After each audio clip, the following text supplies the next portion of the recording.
And this is what Chelsea fans expect to see week in, week out. This is what they were treated to during the Roman era. Edwin, what lessons can the players pick up from a win like this? The biggest lesson is take your chances. And I think this is one of the better performances we've seen from Chelsea all season. I think it's the best. Absolutely. Probably the best from start to finish that they've played all season. I want to argue that the first half against Arsenal was even better. But this is definitely up there with the good performances from Chelsea. But the main difference between that and other games that we've seen is they took their chances. Of course, they missed a fair few, but the ones they took sets them apart from West Ham, gave them the freedom to actually play their game. And in the second half, West Ham couldn't lay a finger on Chelsea. They actually passed them around the pitch, went back, came back into their own half and passed the ball around. That's the kind of Chelsea a lot of their fans want to see. A Chelsea that can control games. A Chelsea that can control games. A Chelsea that can finish teams off. And throughout the season, we've not seen that. They go one up and then they fall into their shell, concede, and eventually lose the game. This game, we didn't see that. They were more comfortable. And I think we are seeing a lot from this Chelsea team because, first of all, a lot of the senior players are coming back.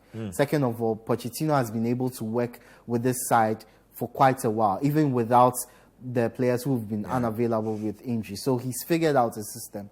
Third of all, the tactic of inverting Kukurea from left back into midfield to support Caicedo. That was brilliant.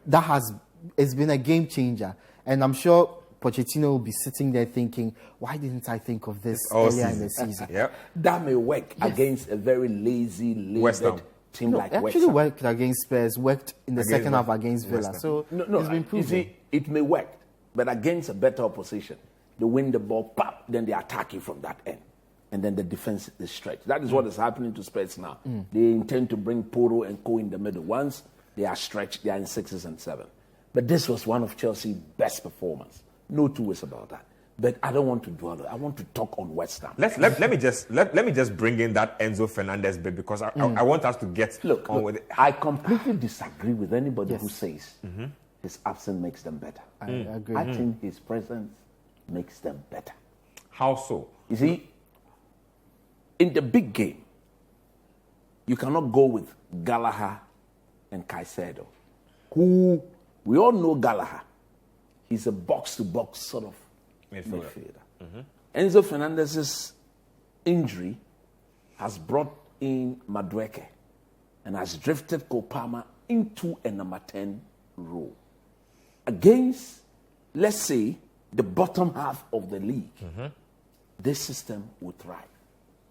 If they play like that against Liverpool, Man City, Arsenal, they will cook them and cook them very, very good. Why? Because they have an inexperienced back four.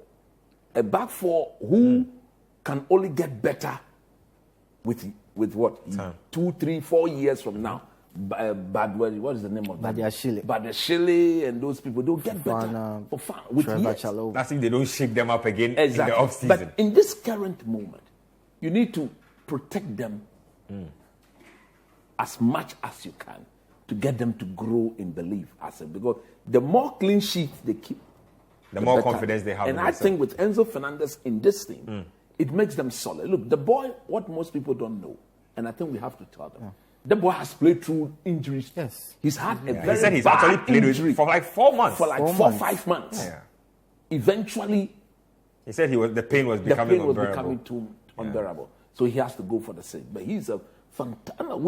We saw him at the World Cup. We've seen him in this Chelsea team when he I certainly believe there's a player in there. I just feel like all the upheaval at Chelsea is like affecting his full potential. Of course, but eventually it will come together. He walked into a Chelsea team that was very inexperienced, and they are all new players. Yeah.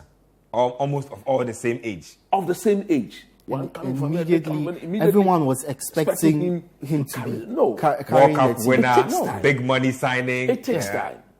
Has he ever played with Caicedo before in midfield? No. Those he came to meet, Caicedo was not there. Caicedo came, Gallagher came. So he's gotten to play with and it will take time. Look, like I've always said, It is about they utilizing their chances next season. So I've told them, if you've got the money, go show Napoli the money. Bring our brother from Nigeria into this Chelsea team. And then compel Madueke and then Mudryk to not only be cutting in, but they should go to the bar line. Cross the ball. Put the ball. Hopefully Reece James will come back and he'll be fit. And Osimhen will score not less than... I don't see Osimhen in this Chelsea team scoring less than 22 goals. No, he's getting 20 goals easy. 20 banker. If Nicolas Jackson was a serious striker, he would have 20 goals this season. So for me, Enzo Fernandez makes Chelsea a better